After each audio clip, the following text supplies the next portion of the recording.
Greetings, friends. It's me, Women. I want to come on quick and do a video on an article that I seen earlier today. You might find it really interesting. The title of it is Religious People More Likely to Think They're Addicted to Porn. And I'll post a link down below. And it starts out, feel like you're addicted to porn? Your religion could have something to do with your answer. Compared with their less spiritual peers, people who identified as very religious were more likely to have a perceived internet pornography addiction, no matter how much porn they actually consumed, according to a new study.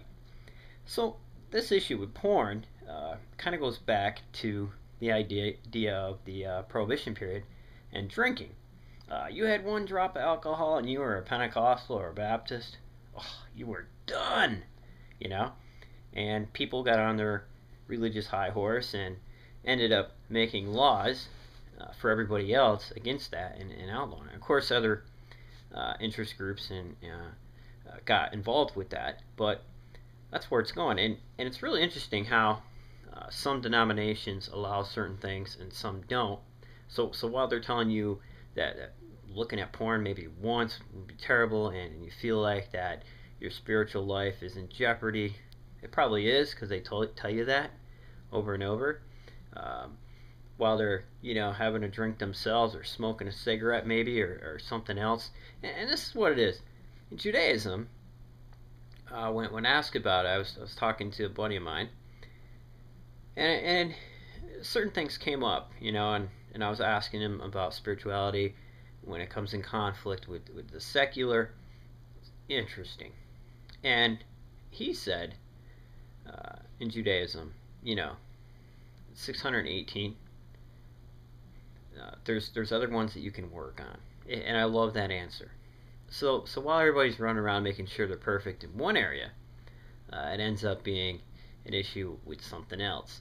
And a lot of times, people are very guilt-ridden with this sort of thing, only because it's magnified in their minds through the spiritual teachings.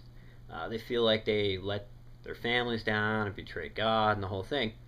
Whereas their next door neighbor has a perfectly healthy life, healthy relationship with his wife. They may even watch porn during their sexual intimacy, to heighten that a little bit.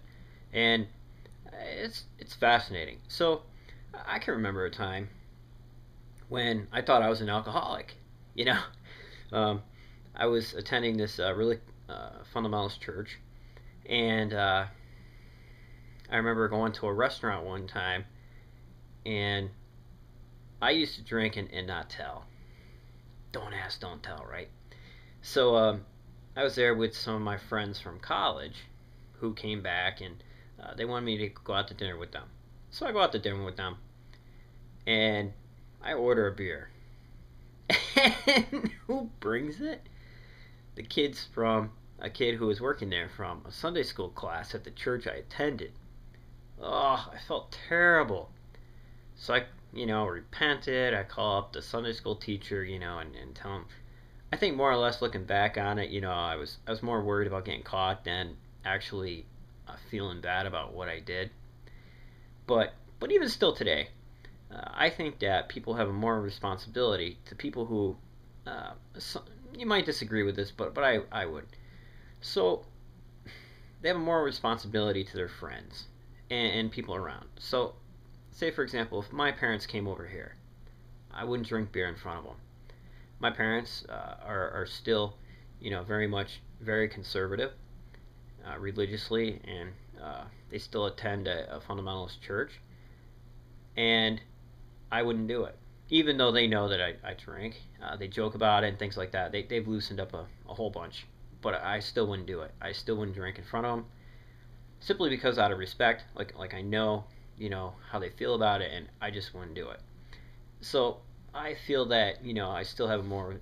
If somebody could have spent the money, or I know has an alcohol problem, I'm not going to drink around them. I'm not going to go to the bar with some of my friends who might be financially in financial hardship when they should be buying shoes for their kids, I'm not going to go to the bar and drink with them. Even if I paid, I'm not going to do it. So I have some things that we're carrying over, but I think that a lot of times people get hung up on these sorts of things because it's more of a religious issue rather than a secular one. Then they go to the secular doctors, and this is interesting too in the article. You can read it. It said that the religious counselors are more likely to diagnose it as an addiction, more so than their secular counterparts. But I just found it interesting on what is, deemed a sin or a transgression in one area, and they totally gloss over the others that they might be doing. And maybe you can only work on one at a time. I don't know. But after leaving, my view totally changed. I didn't really have any problems buying alcohol, drinking, having a drink once in a while. Sometimes I don't drink at all if I'm busy or if I don't have the money to do it. But mostly it's just to relax, things like that.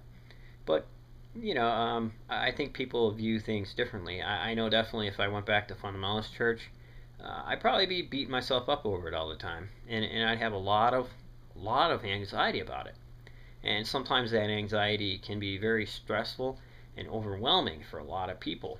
And it's really interesting how a religious group and belief systems can pick certain things to be stressed out about, and on the other hand, let other things go. So while I'm worried about and fretting over if I'm part of a group, my drinking problem or my pornography problem, I can still be, walking by my neighbor who might needed clothes or something to eat, or passing by somebody who was hungry, or maybe not going to a hospital and seeing that sick person when you knew you should. All the things that Christ mentioned, as being important. Fascinating. So, I don't know. Let me know what you think. I'll post that article, as I said. Be well, friends. Man, I'm trying to get my bookshelves up. We got a lot of cleaning to do here still, and we've been unpacking the kitchen stuff first. So right now I'm sitting in front of the window. But hope you all are doing well. And remember, if everybody's thinking alike, somebody isn't thinking.